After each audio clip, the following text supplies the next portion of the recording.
Right, we're back in business. I had a bit of a muddle as to where my ink pot was, and I found it. So I'm going to just try out this tone of ink on here, which is my kind of wiping page, but actually I'm quite liking. It's beginning to look a little bit like I could turn it into something.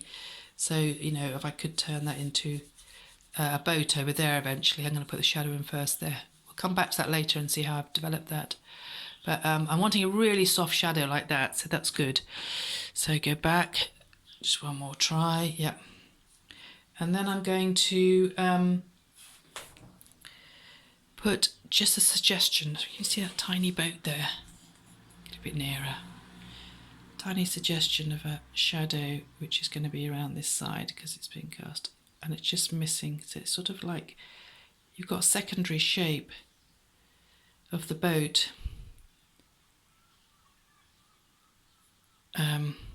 So the real world is a bit like line and wash really. The shadows are like the washes, aren't they?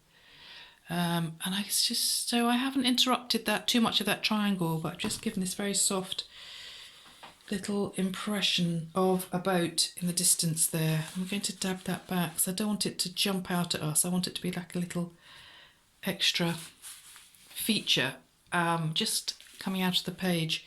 And I quite always like the lovely thing about proportion is the way, and perspective is the way suddenly you've got a boat that's the same size as the pebbles in the foreground. I'm going to just make sure that boat has some shadow in the inside there as well, just so we can see it goes round. So that was that, and then I was looking at it and thinking, right, where do I want to introduce a little bit more line? I've got hardly any line in this.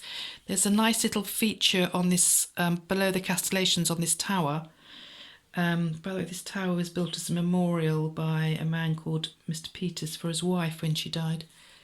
It's a really lovely feature in the village, and it's sort of Italianate design, but it has a little wiggly feature just below the castellations there, and also, don't you know, it's got almost like stitch marks in the brickwork, which I've done in white pen just down here, just the slightest hint. Some nice little features. It always makes the place feel a little bit Mediterranean. So I started bringing and introducing some line in this area where the village continues, and I don't want to make it too fussy, but I'm going to I would quite like the idea of the village continuing on behind this wall, and there's this line that connects everything. So, okay, there's a bit of a shame I've gone too high with that line.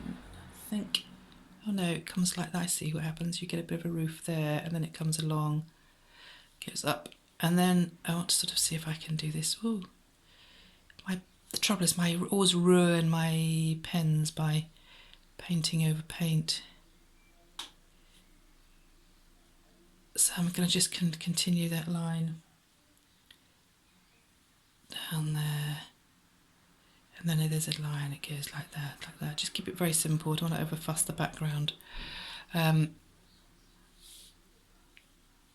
you get the sense of this sort of village happening along here. Perhaps I can give it a little bit of a roof there, just to give it the idea that that's coming out wider there, and that those fishermen's cottages are separated at that point as they turn the corner. And there's a wall along here. So I'm going to bring quite like the idea of this convex terrace. I'm exaggerating the roundness here as if your view is slightly distorted and you get a sense of the whole village being in behind this tower here. So I think I'm almost finished. I don't want to fuss around too much with that.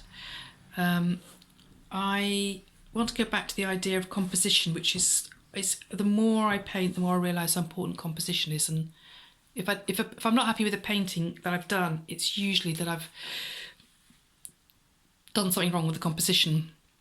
And I've got to work out my lights and my darks, and my spaces, keep my spaces where I need them.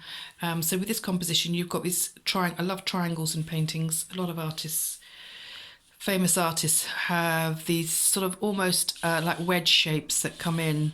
So you've got everything leading your eye out into distance there, and that wall coming down in here. So much nicer than just doing a flat 3-layered landscape. And if we look at one of my heroes, Revilius, I've got a couple of, I always keep cards I find.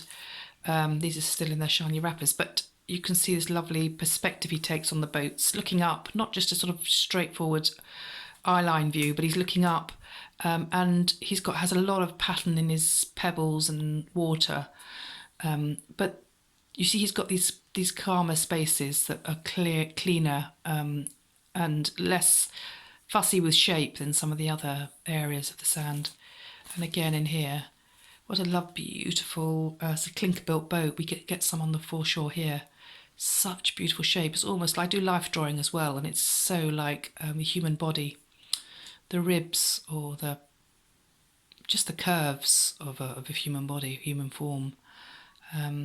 So it's a lovely composition, and to have something coming out of the picture always adds a bit of dynamism, drama to just makes the dynamics more interesting in a picture. So I'm going to leave it at that. Just to show you my mucking around page, I say mucking around, the wiping off. I'm really loving some of the layers of colour here, and I'm going to create a boat on here, so that's for another session. So just to show, and I would be referring to my sketches of boats that I do on the harbour for that. Oh, that's a man mending nets on the harbour, but lots of pictures of boats. In here, studies of boats, so I've looked quite carefully. Stairs, there's boats there. So I'll be referring to those when I actually do when I actually add to that landscape. Okay, well, I hope this has been my first ever video, so that's why it's been a bit rambly in places. Hopefully I'll fine tune them as we go on. And it's been a very interesting process for me just to watch my picture develop and to just talk out loud about some of the ideas that form my decisions when I'm drawing and painting. Okay.